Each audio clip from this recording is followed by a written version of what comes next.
Hi, I'm Taylor, for those of you who don't know me. Olivia came to ask me to talk in chapel about a month ago, and I just finished it this weekend. Actually, I just started it this weekend.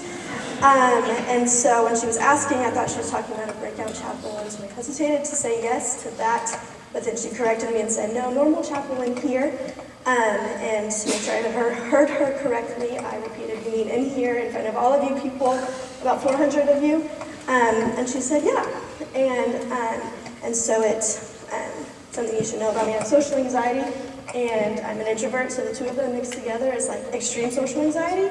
And so being in front of you is like super nerve-wracking. So I didn't only hesitate to say yes to what I thought would be a breakout chapel, but I hesitated and asked for the end of the week to give her an answer. And so by the end of that day, I said, okay, Olivia, I'll do it. And so that was my answer. It took less than 24 hours for me to say yes, which I thought it would take me more than that to say yes or no. And so I was given the chapel topic of Begin Again, and I was thinking about this topic, and I was kind of thinking about my past 2 years and what it's been like and how many times I've had to start over in new places with new people, in a new culture with a new language. I'm going to give you a little fast forward version of the past 2 years of my life and how I've had to begin again or start over. And so I graduated high school in 2016, and when fall came around, I decided to go to a Bible school missionary training program instead of going to college in that following fall. And so that's where I first started my Begin Again process. And so when I decided to go there, I told my mom, so I think I want to go here instead of going to college. And she said, Taylor, you have to talk to people to go there, right? And I said, yeah, and I'm going to learn how to do that. And so fast forward to August 6, 2016, I moved into my apartment with 3 other girls who I did not know, in a city I did not know, and to go to a school I really didn't know much about. And I was leaving what I knew, and I was going to something I had no idea what it was. And all I knew was that God put in my heart that I needed to be there, and at the time I had no idea why. May 16th, 2017, my parents drove me to the Omaha airport, where we said goodbye, and I was on my next stop, Mexico City, Mexico, to meet my 3 other teammates, and I was a small town girl moving to a city of 33 million people. The only Spanish I knew was what I took in high school, and I passed with a C, so it was safe to say I did not know Spanish. And I was going to a whole new culture that I knew nothing about. January 25th, 2018, I spent a couple weeks at home, and now I was in the car on the way to the airport to say those dreaded goodbyes again. This time I was moving to Wasilla, Alaska, a place completely different than a city of 33 million people, a place where no one spoke Spanish.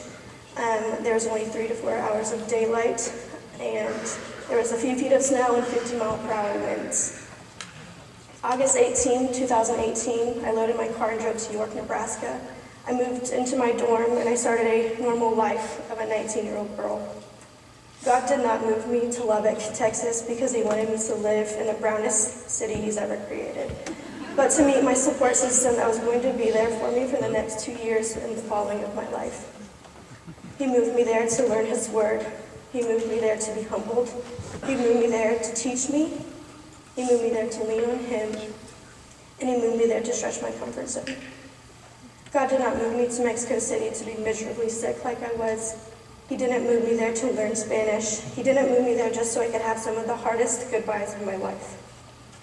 But he moved me there to begin again, to have a new family, to be a big sister instead of the little one, to meet my best friend, to become more confident, to hold a stranger's hand in the middle of the street during a 7.1 earthquake.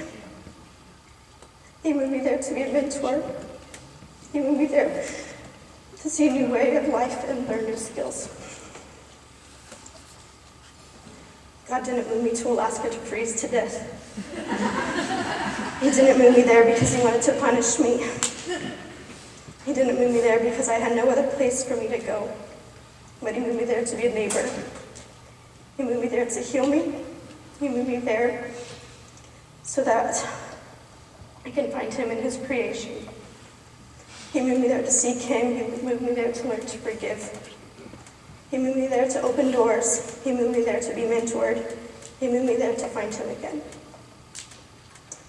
God did not move me to York, Nebraska because he wanted me to live in the shadows of my older sisters, but he moved me there to thrive alongside of them.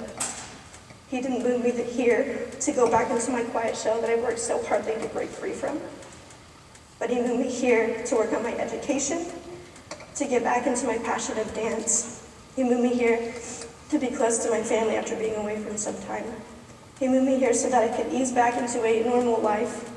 And he moved me here so that I could call another place home. These dates that mean nothing to you, to only to say God has had me begin again many times. He had me say awkward hellos and painful goodbyes to too many people. I began again those times because I had a God-shaped hole in my life that only he could fit into. I wasn't always in the place where I wanted to be physically, mentally, or spiritually. And I thought I had my life figured out, what I wanted, and what I didn't have figured out was that I had a hole that only God could fit. God had to grow, shape, teach, fill, and heal me many times over and still does. Although beginning again time after time isn't always fun, it's necessary for growth. Growth in yourself and growth in your faith in him. Allowing yourself to begin again isn't easy.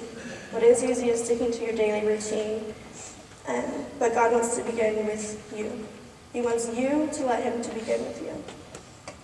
If you let him begin with you, it isn't going to be pretty, but you will see progress, and there is a light at the end.